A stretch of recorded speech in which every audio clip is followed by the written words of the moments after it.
جو بات ہمارے اور تمہارے دونوں کے درمیان یکساں تسلیم کی گئی ہے اس کی طرف آؤ، وہ یہ کہ خدا کے سوا ہم کسی کی عبادت نہ کریں اور اس کے ساتھ کسی چیز کو شریک نہ بنائیں، اور ہم میں کوئی کسی کو خدا کے سوا اپنا کارساز نہ سمجھے۔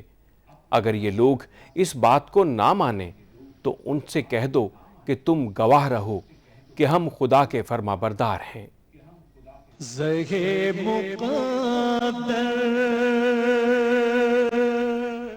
حضرت عبداللہ ابن عباس رضی اللہ تعالیٰ عنہ بیان کرتے ہیں کہ جب نبی کریم صلی اللہ علیہ وآلہ وسلم مدینے میں تشریف لائے تو آپ صلی اللہ علیہ وآلہ وسلم نے یہودیوں کو دیکھا کہ وہ عاشورے کے دن روزہ رکھتے ہیں، تو آپ صلی اللہ علیہ وآلہ وسلم نے ان سے پوچھا کہ کیا وجہ ہے کہ تم عاشورے کے دن کا روزہ رکھتے ہو؟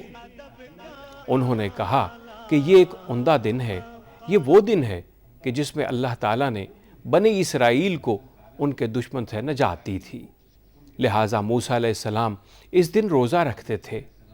تو نبی کریم صلی اللہ علیہ وآلہ وسلم نے فرمایا، میں تم سے زیادہ موسیٰ علیہ السلام کا حقدار ہوں، پس آپ صلی اللہ علیہ وآلہ وسلم نے اس دن کا روزہ رکھا اور اس کے رکھنے کا حکم دیا۔ انیق صاحب، ایک سوال ہے، سوال یہ ہے کہ اللہ تعالیٰ کی شکر گزاری کے لیے نفلی نماز زیادہ بہتر ہے یا نفلی روزہ زیادہ بہتر ہے؟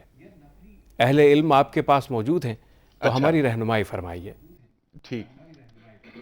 ٹھیک ہے، بہت اچھا سوال ہے آپ کا اسلم راؤ صاحب۔ خواتین و حضرت، اس وقت ہم اتفاق سے ہمیں جانا ہے بریکنگ نیوز کی جانب، واپس آئیں گے، گفتگو کا آغاز کریں گے۔ Breaking news.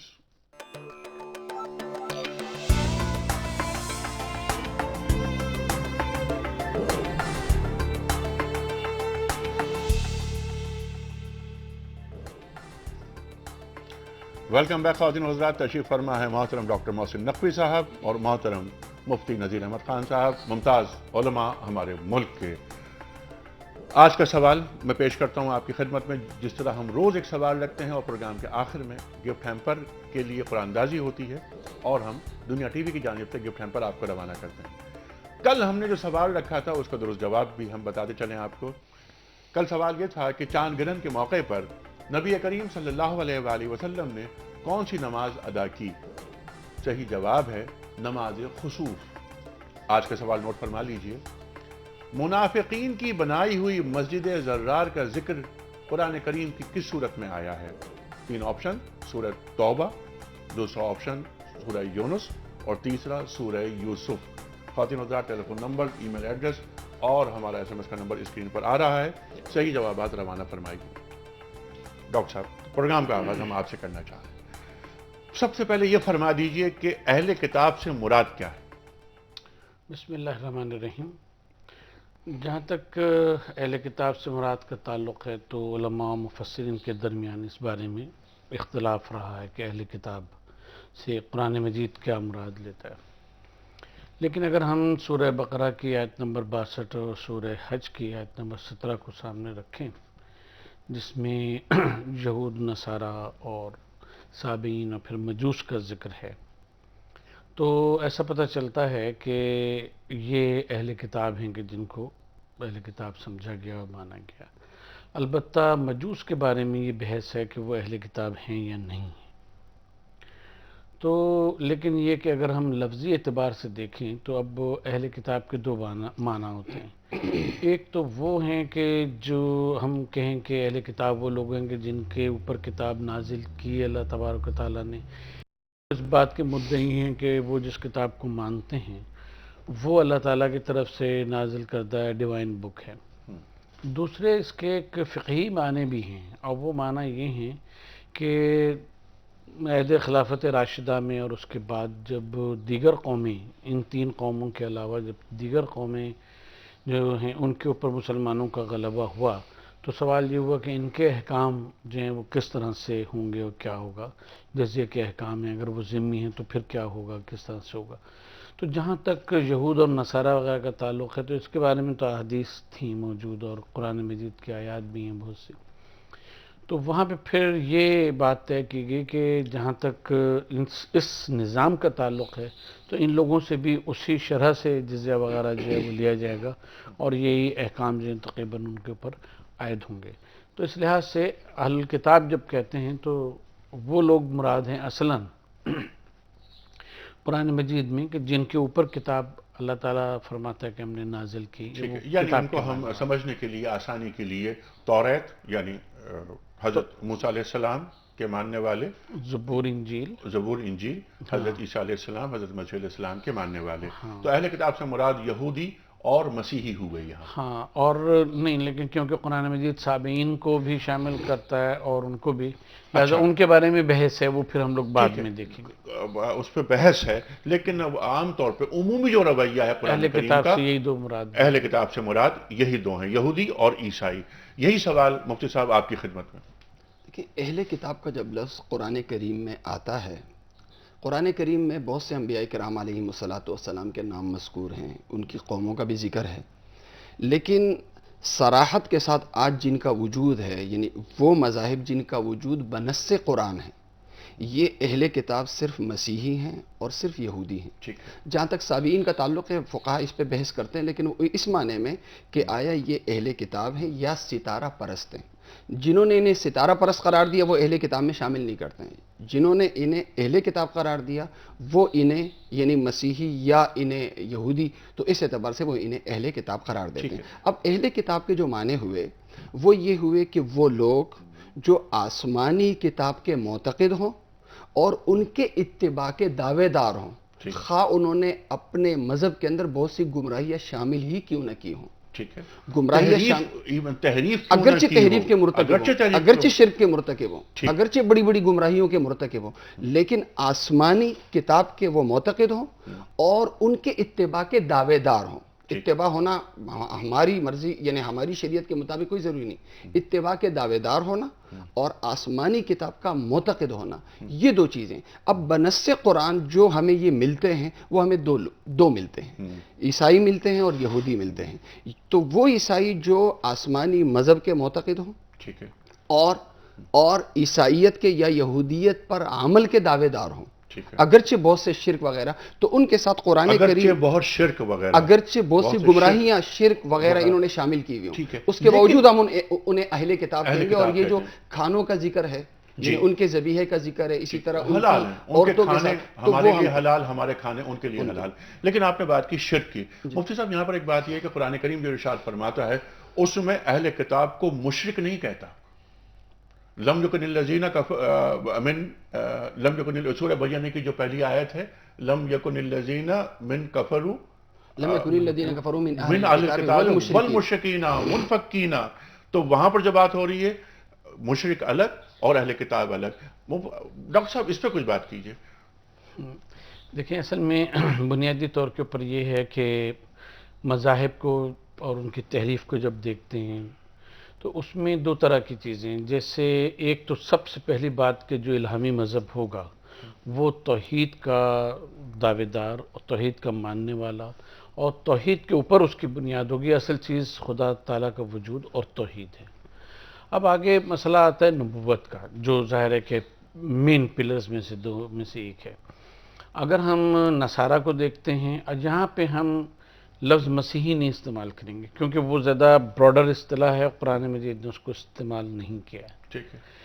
ٹھیک ہے، نصارہ کو ہم دیکھتے ہیں، یہود کو دیکھتے ہیں، تو یہود میں ہم یہ دیکھتے ہیں کہ وہ توحید پرست ہیں. یہودیت میں یہ پوائنٹ بہت اہم ہے آپ کا، لیکن کیونکہ آپ نے اب نصارہ کی بات کی ہے تو ہمارے ناظرین کو تاکہ یہ سمجھ میں آ جائے یہ بات کہ نصارہ سے مراد کیا ہے اور وہ جو ناصریہ ہے اس سے کیا تعلق ہے اس کا، تاکہ یہ بات کنوے ہو سکے.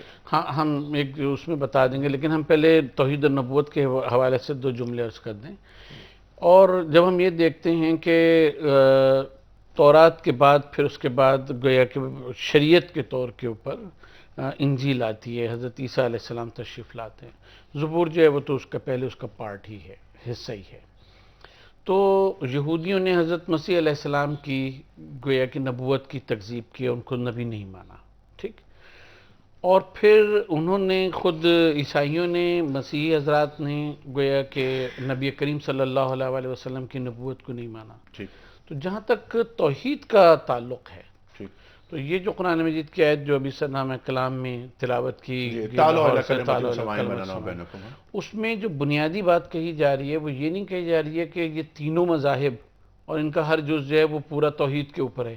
یہ کہی جا رہی ہے کہ اصلاً تو اللہ کی طرف سے جو پیغام تھا وہ توحید کا ہی تھا اور وہی تمہاری بنیاد ہے. جی لیکن تم نے اختلاف جس چیز میں آیا وہ یہ کہ پھر اللہ اور اللہ تعالیٰ کے بارے میں. لیکن یہ فرقے یا یہ کہہ لیے کہ دین ابراہیمی کے یہ مذاہب جو ہیں وہ پھر نبوت میں آ کے بحث کرتے ہیں اور نبوت میں گویا کہ کیونکہ ہمارے نبی کی نبوت کو نہیں مانتے لہٰذا وہ اسلام سے نبوت کے ساتھ ساتھ ڈاکٹر صاحب اللہ کا بیٹا بنا لینا، یعنی یہودیوں نے عزیر علیہ السلام اور یہاں حضرت عیسیٰ علیہ السلام کو، تو یہاں پر شرک ان مالوں میں کہ باپ بیٹا روح القدس.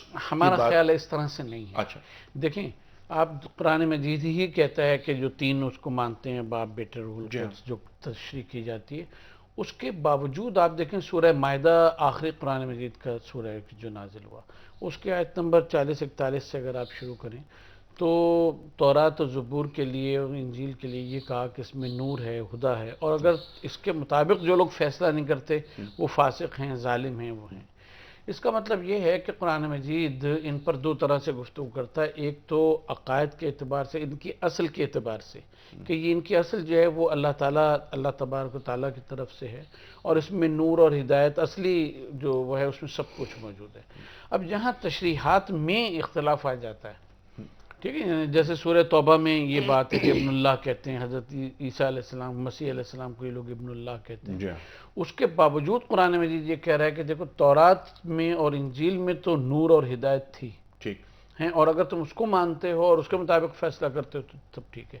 اس کا مطلب ہے کہ شریعت کا وہ اور ہے اور عقائد کی بنیاد کے اوپر انحراف دوسری چیز. تو یقیناً توریت ہو، زبور ہو، انجیل ہو، ہم تصدیق کرتے ہیں، قرآن کریم تصدیق کرتا ہے ان کتابوں کی، لیکن جو مذمت کر رہا ہے وہ ان کے عقائد کی مذمت کرتا ہے جو انہوں نے شامل کر لی ہیں. جو انہوں نے شامل کر لی ہیں. اگر اس کو انیق صاحب ہم دوسرے الفاظ میں کہیں، دیکھیں جی. قرآن کریم جب ذکر کرتا ہے مذہب کا، ان کے مذہب کا جب ذکر کرتا ہے اور ایک ہے مذہب والوں کا ذکر کرتا ہے. ٹھیک. قرآن کریم جب ان کی کتابوں کا ذکر کرتا ہے تو مذمت کے ساتھ نہیں کرتا بلکہ تعریف کے ساتھ کرتا جی ہے. ہاں. جیسے انا انزلنا التوراۃ فیہا ھدی ونور، اسی طرح وآتیناہ الانجیل فیہا ھدی ونور ومصدقا لما بین یدیہ وھدی وموعظۃ للمتقین. تو اور کہیں ہے فیہا حکم کہ اس کے اندر جو ہے نا وہ اللہ تعالیٰ کا فیصلہ ہے، کہیں ذکر ہے کہ اس کے اندر یہ ہدایت ہے، کہیں ذکر ہے اس کے اندر نصیحت ہے تقوی والوں کے لیے.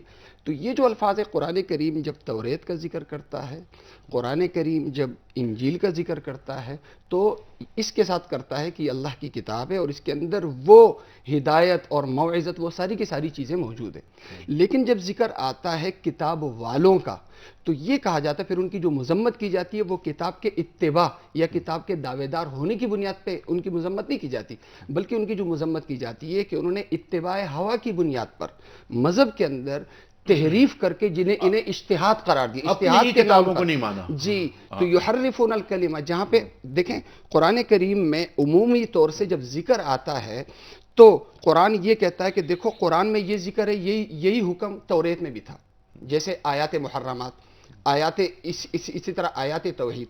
قرآن یہ کہتا ہے کہ یہ حکم جو قرآن میں دیا جا رہا ہے یہی حکم انجیل میں بھی تھا.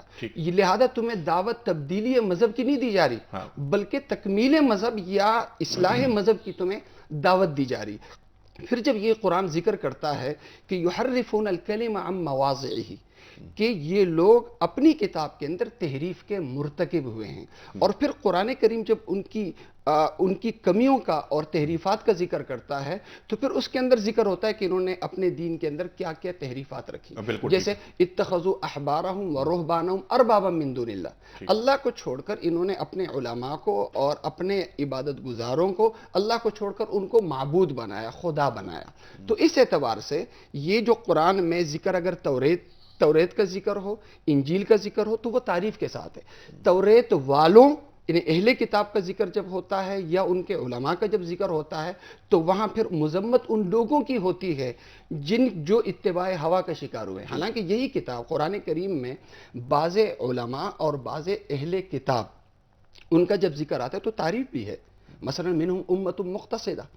اب ان میں بہت سے لوگ ایسے ہیں جو امت مقتصد اعتدال پسند لوگ ہیں. جی. کہیں ذکر آتا ہے کہ ان میں قسیسین ہیں, جی ہاں. ان میں رہبان ہیں, ان میں احبار ہیں. یہاں تک ذکر آیا کہ جب اللہ تعالیٰ کا کلام سنتے ہیں تو ان کی آنکھوں سے آنسو جاری ہوتے ہیں. جی. تو اور اسی طرح قرآن کریم میں ہے وَمِنْ أَهْلِ الْكِتَابِ یعنی اہل کتاب میں سے بعض ایسے ہیں کہ ان کے پاس اگر کوئی چیز تم امانت رکھو, جی, بقنطاری یؤدیہ الیک, یعنی ایک انبار رکھو مال کا, اور پھر تم ان سے تقاضا کرو تو وہ ایک ایک پائی تمہیں واپس کر دیں. ٹھیک. لیکن ان کی برائی یہ بھی ہے کہ بعض ایسے بھی ہے کہ ان کے پاس ایک درہم تم رکھو اور پھر تم مانگو تو وہ تمہیں واپس نہ کریں. جی ہاں, یہی بات رہے گی جاری. اور آپ نے یہ 2-3 باتیں آخر میں کہیں وہ بہت اہم, کہ انجیل کی تصدیق کر رہا ہے قرآن کریم, اور ہر مسلمان.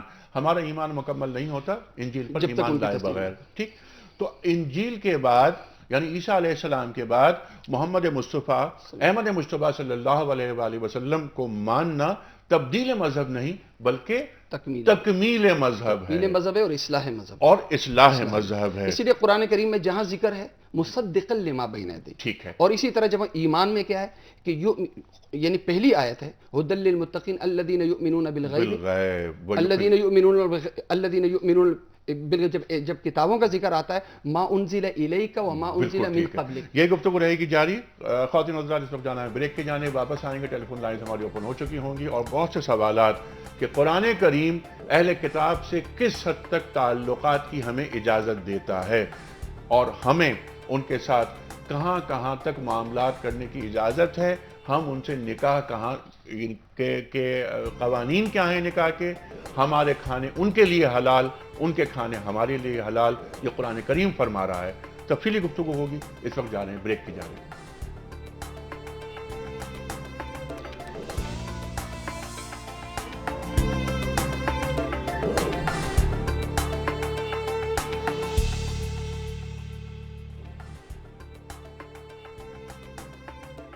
ویلکم بیک خواتین و حضرات, پیام صبح ایک بار پھر خوش آمدید. تشریف فرمائے محترم ڈاکٹر محسن نقوی صاحب اور محترم مفتی محمد نذیر خان صاحب. خواتین و حضرات, گفتگو ہو رہی ہے آج جس موضوع پر, وہ موضوع ہے کہ قرآن کریم اور اہل کتاب. قرآن کریم اہل کتاب کے تعلق سے کیا کہتا ہے. بہت سی باتیں ہو چکی ہیں. اہم باتیں جو نکل کر سامنے آئیں وہ یہ کہ قرآن کریم اہل کتاب کو مشرکوں میں شمار نہیں کرتا. مخاطبت جو ہو رہی ہے وہ اہل کتاب کہہ کر ہو رہی ہے. ان میں کچھ لوگ ایسے بھی ہیں جو راتوں کو اٹھتے ہیں, آیات کی تلاوت کرتے ہیں, نیکی کا حکم دیتے ہیں, برائی سے روکتے ہیں, اور ان کی جو جزا ہے وہ اللہ تعالیٰ انہیں ضرور دے گا. میں نے عرض کیا تھا کہ سورہ روم کی جو آیات ہیں شروع یہ ہوتی ہے اس بات سے کہ رومیوں کو فتح کی بشارت دی جا رہی ہے, انہیں نبی سنائی جا رہی ہے. خواتین و حضرات, اہل کتاب کے تعلق سے قرآن کریم کہاں کہاں نرم ہے, اس پر گفتگو ہوئی اور مزید ہوگی. ہم اس سے پہلے کہ اگلا سوال رکھیں, آج کا جو سوال ہے کوئز کمپٹیشن کا, وہ سوال میں رکھنا چاہتا ہوں آپ کے سامنے. وہ سوال یہ ہے کہ منافقین کی بنائی ہوئی مسجد یعنی جس کا نام ہے مسجد ضرار کا ذکر قرآن کریم کی کس صورت میں آیا ہے. 3 آپشن, سورہ توبہ, سورہ یونس اور سورہ یوسف. صحیح جواب روانہ فرمائیے. ہمارے فون نمبر ہیں 021-345-27009 021-345-28061. آپ ہمیں میل کر سکتے ہیں. ہمارا ای میل ایڈریس ہے ps@duniatv.tv, اور آپ ہمیں SMS بھی کر سکتے ہیں 3031 پر.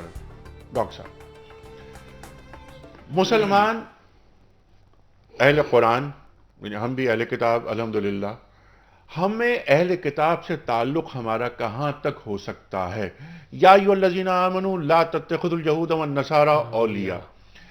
قرآن کریم فرما رہا ہے وَلَن تَرْضَىٰ عَنْكَ الْيَهُودُ وَلَا النَّصَارَىٰ حَتَّىٰ تَتَّبِعَ مِلَّتَهُمْ. پھر جو ہم نے آیات کی تلاوت سنی, تَعَالَوْا إِلَىٰ كَلِمَةٍ سَوَاءٍ بَيْنَنَا وَبَيْنَكُمْ أَلَّا نَعْبُدَ إِلَّا اللَّهَ, یہ بھی تعلیم. تو اس کا جو مغز ہے ان تمام چیزوں کا, ہمیں کیا روشنی مل رہی ہے قرآن کریم سے؟ دیکھیے, سب سے پہلے تو ہم ایک بہت ہی اہم وضاحت کرنا چاہیں گے.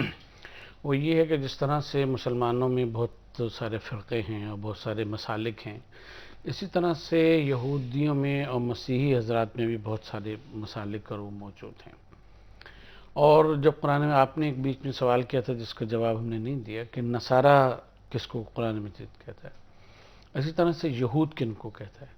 اصل میں جو جزیرہ نما عرب اور اس کے ارد گرد لوگ موجود تھے، چاہے وہ یہودی ہوں اور چاہے نصارہ ہوں، اپنے کو کہتے ہوں، جن کا ذکر قرآن مجید نے کیا، اس سے مراد ٹوٹل مسیحیت اور ٹوٹل یہودیت جو ہے وہ نہیں ہے، بلکہ وہ فرقے کے جو وہاں موجود تھے اور وہ اپنے ایک مخصوص عقائد جو ہیں وہ رکھا کرتے تھے۔ قرآن مجید ان کو زیر بحث لاتا ہے۔ نصارہ کا جہاں تک تعلق ہے تو یہ نصارہ وہ لوگ تھے کہ جو کیونکہ حضرت عیسیٰ علیہ السلام کی پیدائش جو ہے وہ نزرت میں ہوئی ہے اور جیزس آف نزرت ہی ان کو کہا جاتا تھا، یہی لفظ ہے کہ جو عربی میں نصارہ نصرانی ہو گیا، اور اس حوالے سے ان کو نصرانی کہا گیا کہ وہ جیزس آف نزرت کے ماننے والے ہیں۔ ٹھیک ہے۔ اور جو اس کے ارد گرد مسیح حضرات بسا کرتے تھے وہ بنیادی طور پہ وہ نہیں تھے کہ جن کو ہم لوگ آج کیتھولکس یا پروٹیسٹنٹس اور دیگر ناموں سے جانتے ہیں، بلکہ ان کے اپنے عقائد تھے کہ جو قرآن مجید نے بیان کیے۔ یہ بات ٹھیک ہے کہ ان کے عقائد میں اور آج کے کیتھولک جو حضرات ہیں ان کے عقائد میں بعض مماثلتیں جو ہیں وہ پائی جاتی ہیں، اور ظاہر ہے کہ جہاں مماثلت پائی جاتی ہے اس پہ وہی تنقید قرآن مجید کی اور وہی تردید جو ہے وہ ان کے اوپر بھی لاگو ہوتی ہے۔ لیکن جب ہم نصارہ کہتے ہیں تو اس سے کل عالم مسیحیت جو ہے وہ مراد نہیں ہوتا قرآن مجید کا، بلکہ اس کانٹیکسٹ میں ہوتا ہے۔ دوسری چیز یہ ہے کہ جو آپ نے فرمایا کہ ان سے جو تعلقات ہیں ان کی حدود کیا ہے، تو مولانا نے ایک بات فرمائی تھی کہ اہل کتاب اور کتاب والے یہ دو مختلف چیزیں، یعنی قرآن مجید کتابوں پہ تنقید نہیں کرتا، بلکہ اہل کتاب جو تھے اور ان کا جو اس وقت کا سیاسی اور معاشی اور معاشرتی رویہ مسلمانوں کے ساتھ تھا، ان کے اوپر بنیادی طور کے اوپر تنقید کرتا ہے۔ اس میں بعض ان کے خود ساختہ عقائد کے اوپر بھی تنقید کرتا ہے۔ جب یہ کہتا ہے کہ لا تتخذوا اليہود والنصارى اولیاء، تو اس کے معنی یہ ہیں کہ کیونکہ ظاہر ہے کہ یہ دونوں طبقے وہ تھے کہ جو ملت اسلامیہ کو بڑھتے دیکھنا نہیں چاہتے تھے اور سازشوں میں ملوث تھے، یعنی کفار قریش سے جتنی جنگیں ہوئی ہیں ان سب میں ان کا ہاتھ رہا ہے، خاص طور پہ یہودیوں کا ہاتھ رہا ہے۔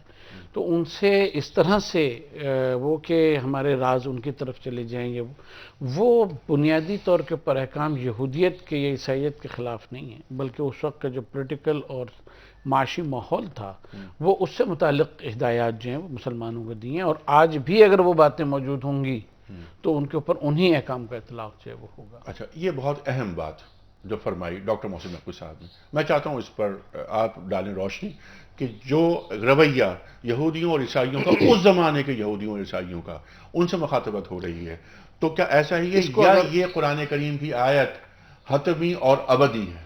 دیکھیں، یہ جو لوگوں کی سہولت کے لیے اگر ہم اس کو جو اہل کتاب کے ساتھ جو ہمارے تعلقات ہیں اگر اس کو ہم تقسیم کر دیں، مثال کے طور سے رسول کریم صلی اللہ علیہ وسلم نے جب ہجرت فرمائی، بخاری شریف کی روایت ہے کہ رسول کریم صلی اللہ علیہ وسلم نے وہ اعمال جن میں آسمانی حکم آپ کو نہیں ہوا تھا، آپ ان میں مدارت کے طور پر جو ہے وہ جو یہودیوں کے جو اعمال تھے آپ ان کے ساتھ موافقت کو ترجیح دیتے تھے۔ مثال کے طور پر یہی عاشورہ کا ہے، عاشورے کا روزہ وہ رکھتے تھے، رسول کریم صلی اللہ علیہ وسلم نے فرمایا کہ بھئی ہم زیادہ لائق ہیں کہ ہم جو ہیں وہ ہمارے بھائی ہیں اور شکر کے طور پر ہم بھی روزہ رکھیں۔ رسول کریم صلی اللہ علیہ وسلم نے ان کی کتاب میں جو روزے کا آیا ہے وہ آپ نے رکھنے کا حکم فرمایا، لیکن ان کی شناخت کے ساتھ نہیں بلکہ اپنی شناخت کے ساتھ۔ بہت اچھی بات۔ تو اس بنیاد پر ایک روزے کا اضافہ ہوا، لہٰذا ان کی بہت سی جو نیکیاں ہیں اگر وہ ان میں اچھائیاں ہیں وہ اچھائیاں ہم لیں گے اور ہماری بہت سی اچھائیاں ان میں جائیں گی، لیکن ان کی شناخت کے ساتھ نہیں بلکہ اپنی شناخت کے ساتھ ہم ان کی اچھائیوں کو لے بھی سکتے ہیں۔ اب میرا سوال میں چاہتا ہوں میں تھوڑا سا ذرا عرض کروں، میں آپ سے صرف عرض کروں کہ یہ بہت اہم بات فرمائی ڈاکٹر محسن نقوی صاحب نے، آپ نے اس دور کے یہودیوں اور عیسائیوں پر فوکس کیا جن کے رویے اسلام دشمنی پر مبنی تھے۔ ٹھیک ہے، یہ بات قرآن کریم کی یہ آیت ہمارے سامنے آتی ہے کہ لا تتخذوا اليہود والنصارى اولیاء، یہود و نصارہ کا پر دوست نہ بناؤ۔ یہ کن یہود و نصارہ کی بات ہو رہی ہے؟ صرف اسی عہد کے یا اب آگے ولن تردا انکل یہودو ولن نصارا حتی تتبع ملتہم، اسی کو آگے جوڑتے ہیں کہ جب تک ہم آپ اے رسول ان کی اتباع نہیں کریں گے، یہ آپ سے راضی نہیں ہوں گے. تو یہ انہی یہود و نصارہ کی بات ہو رہی ہے یا آج جو یہود و نصارہ موجود ہیں اس آیت کا اطلاق ان پر بھی ہو رہا ہے؟ آج کے بھی یہودی، اس دور کے بھی یہودی، مدینے کے بھی یہودی، اور دنیا کے کسی کونے میں بسنے والے یہودی، اور قیامت تک کے لیے یعنی یہ بات کلیئر. جی بالکل کلیئر. لیکن اس میں عرض کر دوں سب سے اصل میں وضاحت اس کی ضرورت ہے کہ یہ موالات ہے کیا چیز. ٹھیک ہے، اس کی اگر وضاحت ہو جائے گی تو میرے خیال میں بات کھل جائے گی. دیکھیں علماء کرام جب تقسیم کرتے ہیں نا تو تقسیم کرتے ہیں کہ دیکھیں تعلقات کی کئی قسمیں.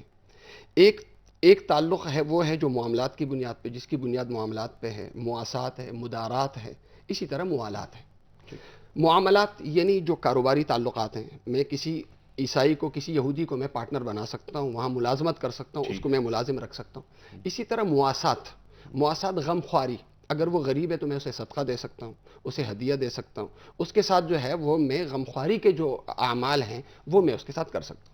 مدارات ہے، مدارات کا مطلب ہے خوش اخلاقی کا مظاہرہ، اچھے اخلاق کا اور اچھے عمل کا برتاؤ.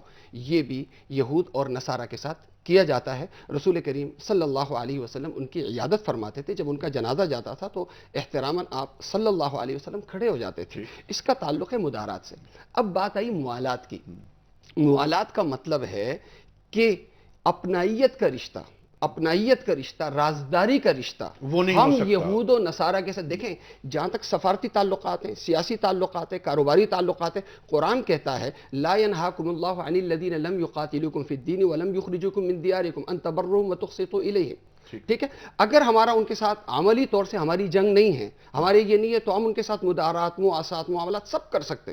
لیکن جو رازداری کا تعلق یہود و نصارہ کے ساتھ ہے، اپنائیت کا جو تعلق ہے، دیکھیں فرق ہے اپنے میں اور دوست میں.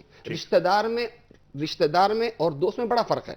رشتہ دار کے ساتھ آپ کا ایک رشتہ ہے، ایک مسلمان کے ساتھ آپ کا ایک دینی رشتہ ہے. یہودی اور نصرانی کے ساتھ میرا وہ رشتہ موجود نہیں ہے، ظاہری ایک رشتہ ہے. اسی بنیاد پر رازداری کا تعلق جب بھی رکھا ہمارے حکمرانوں نے، وکی لیکس کے ذریعے ہم اس کا اندازہ لگا سکتے ہیں کہ اس کا پھر انجام کیا ہوا. ہم اس کا پھر تو رازداری کا جو تعلق ہے، رازداری کا تعلق ہے، اپنائیت کا تعلق ہے، اپنوں سے زیادہ ان پہ جو اعتماد کا وہ ہے، وہ قرآن اس کی اجازت ہرگز نہیں دیتا. اور قرآن یہ اجازت قیامت تک کے لیے نہیں دے رہا. ہمارا خیال ایسا نہیں ہے یہ. اچھا ٹھیک ہے. اچھا کچھ کال لے لیتے ہیں، اس کے بعد اس بات کو آگے بڑھائیں گے. جی السلام علیکم. وعلیکم السلام ورحمۃ جناب اللہ. فرمائیے. انیک بھائی میں زاہد نور کراچی سے بول رہا جی ہوں. فرمائیے سر.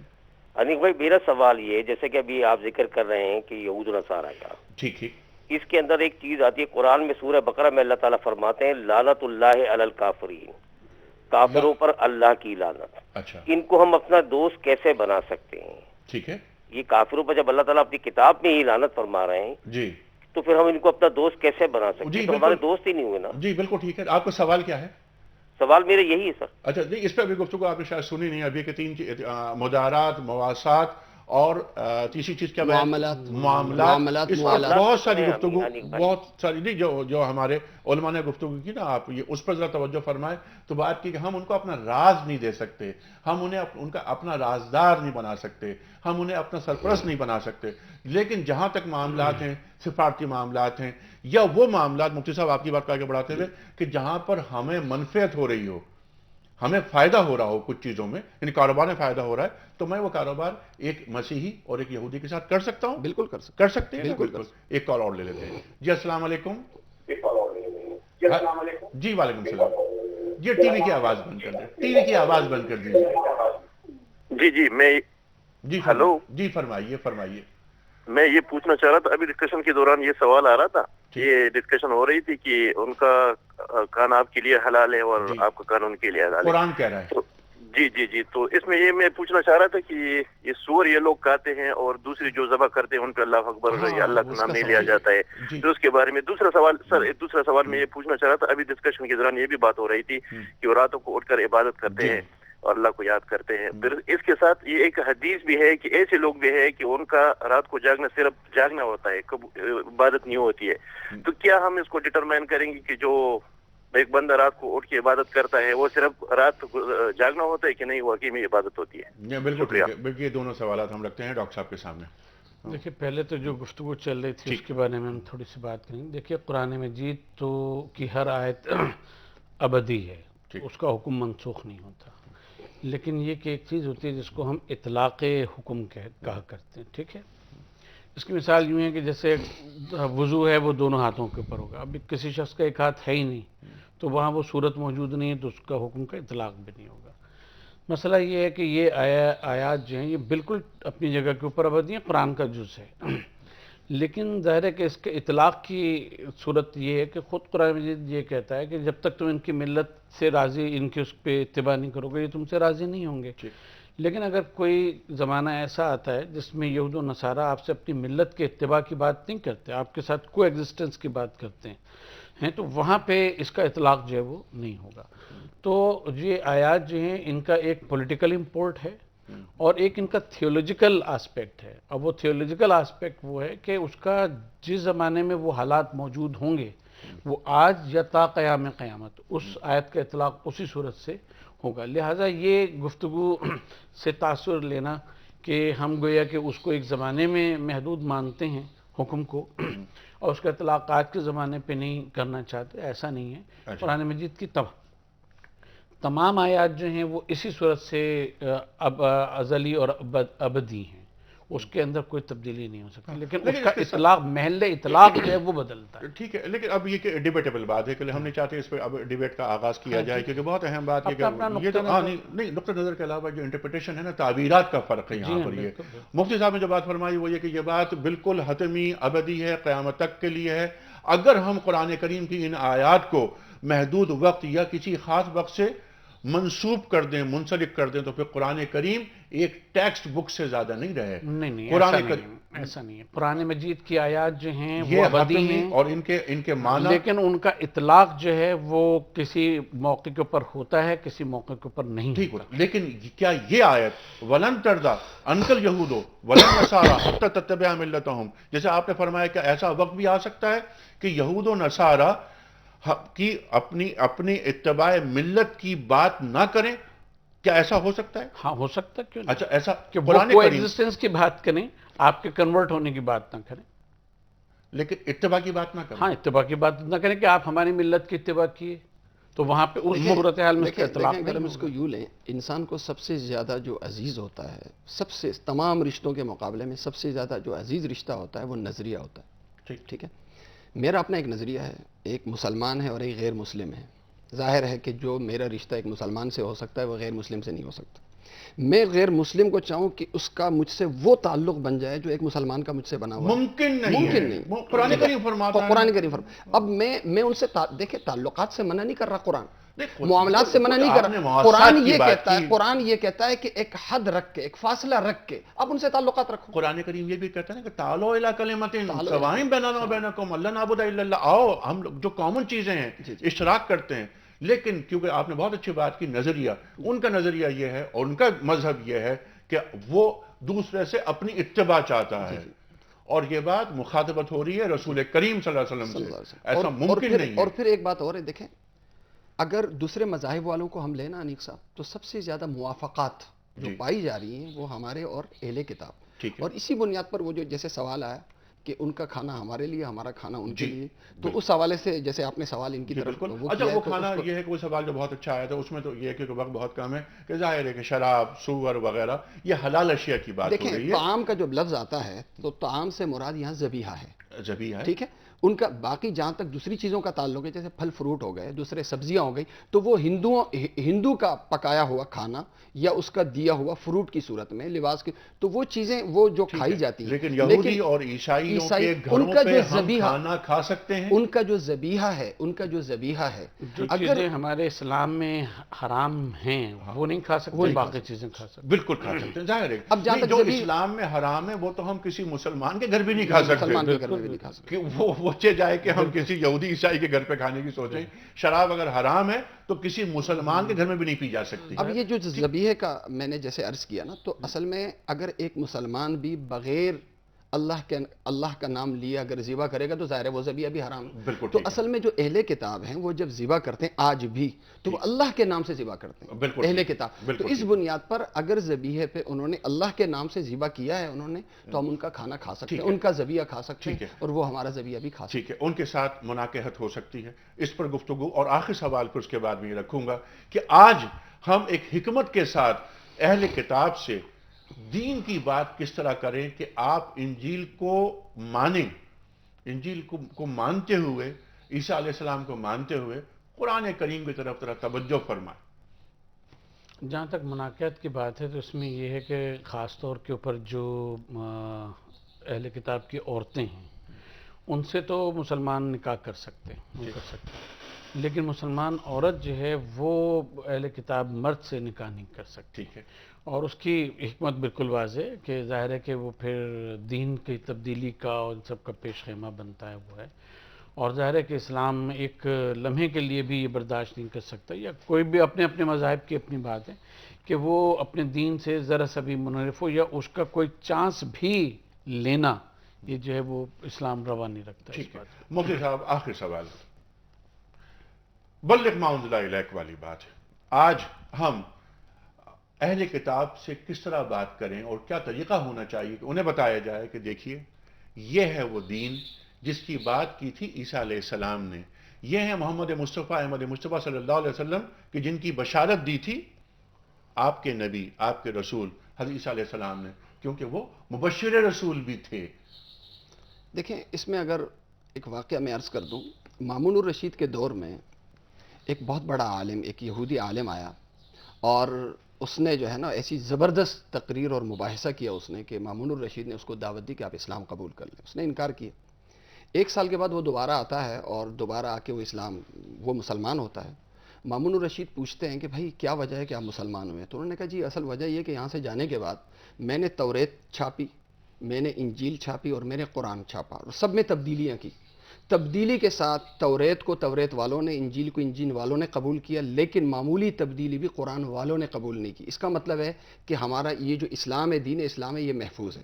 جہاں تک توریت اور انجیل اور ان کا تعلق ہے وہ محفوظ نہیں ہے, بلکہ اس کے لیے قرآن جو لفظ دیتا ہے بِمَسْتُحْفِظُوا مِن کتاب اللہ, حفاظت کی ذمہ داری ان پہ ڈالی گئی تھی. وقت کے تقاضوں کی بنیاد پر انہوں نے وہ تحریف کے مرتکب ہوتے رہے. تو قرآن جو ہے, ہم قرآن کے بارے میں کہہ سکتے ہیں کہ یہ عین انجیل ہے, قرآن عین توریت ہے. ہم انہیں جو دعوت دے رہے ہیں وہ یہی ہے کہ تمہاری پاس جو کتاب ہے وہی کتاب صحیح صورت میں اس طرح کے ایک مسلمان بھی اس میں تبدیلی نہیں کر سکتا. جی بالکل. اور آپ قرآن کریم کو مانیں گے, آپ دین محمدی کو قبول کریں گے تو آپ صلی اللہ علیہ وسلم, تو آپ تبدیل مذہب نہیں کر رہے بلکہ تکمیل مذہب. بلکہ قرآن کہتا ہے اسی کی طرف اشارہ, وَلَوْ أَنَّهُمْ أَقَامُوا التَّوْرَاةَ وَالْإِنْجِيلَ وَمَا أُنزِلَ إِلَيْهِم مِّن رَّبِّهِمْ لَأَكَلُوا مِن فَوْقِهِمْ وَمِن تَحْتِ أَرْجُلِهِمْ. اگر یہ لوگ توریت کو اور انجیل کو قائم رکھیں اور قرآن اللہ تعالیٰ کی طرف سے جو نازل کردہ احکام ہے, یعنی کتاب ہے, اس کو بھی قبول کریں تو کیا ہوگا, یہ کھائیں گے اوپر سے بھی اور نیچے سے بھی. یعنی اللہ تعالیٰ دین بھی دے گا اور انہیں دنیا بھی دے گا. بالکل. اور ایک جگہ یہ بھی کہ دوہرا اجر بھی ملے گا, دو اجر ملیں گے نا. قرآن کریم میں ادعو الی سبیل ربک بالحکمت والموعظۃ الحسنہ وجادلہم باللتی ہی احسن. یہ اصل جواب ہے وہ کہ جب ان سے بات کی جائے تو بہت احسن طریقے سے بات کی جائے, ان سے جو مکالمہ کیا جائے وہ اپنائیت کے ساتھ کیا جائے, اور یہ بتایا جائے کہ آپ اور ہم ایک ہیں, کیونکہ آپ توحید کو مان رہے ہیں, جیسے کہ انہوں نے کہا ہے کہ ہم 3 in 1 1 in 3, وحدت میں کثرت, کثرت میں وحدت. دوسری بات یہ ہے کہ آپ آخرت کو مانتے ہیں, آپ روز جزا و سزا کو مانتے ہیں. محسن نقوی صاحب, مسلمانوں اور مسیحیوں میں تو اختلاف ہونا ہی نہیں چاہیے, جھگڑا ہونا ہی نہیں چاہیے. محسن بھائی کسے انعام دے رہے ہیں ہم آج؟ یہ فاطمۃ الزہرا ہیں, فاطمۃ الزہرا بیگم کراچی سے. فاطمۃ الزہرا بیگم کراچی سے آپ کو بہت مبارک ہو. گفٹ ہیمپر روانہ کیا جا رہا ہے آپ کی خدمت میں. اور خواتین و حضرات, آج ہم نے گفتگو کرنے کی کوشش کی جس موضوع پر, وہ موضوع یہ تھا کہ قرآن اور اہل کتاب. بہت ساری گفتگو ہوئی لیکن ظاہر ہے موضوع بہت بڑا, ہم چاہ رہے تھے کہ اور بھی موضوعات سامنے آئیں لیکن وقت محدود, گفتگو لامحدود. کل ہم بات کریں گے کہ قرآن کریم کا فلسفہ انقلاب کیا ہے. قرآن کریم آیا, ایک علاقے پہ چھایا 23 برس کی مدت میں, اور پھر پورے عالم کو اپنے احاطے میں لے لیا. آج قرآن کریم ہمیں پکار رہا ہے اسی فلسفہ انقلاب پر عمل کرنے کی جس کو لائے تھے محمد مصطفیٰ احمد مصطفیٰ صلی اللہ علیہ وآلہ وسلم۔ ہم کل بات کریں گے فلسفہ انقلاب کے حوالے سے مکی زندگی، مدنی زندگی اور آخری خطبہ۔ کل ہوں گے ہمارے ساتھ مولانا شجاع الدین شیخ صاحب اور مولانا محمد اسد تھانوی صاحب۔ کل تک کے لیے اپنے میزبان انیق احمد کو اجازت دیجیے۔ خدا حافظ۔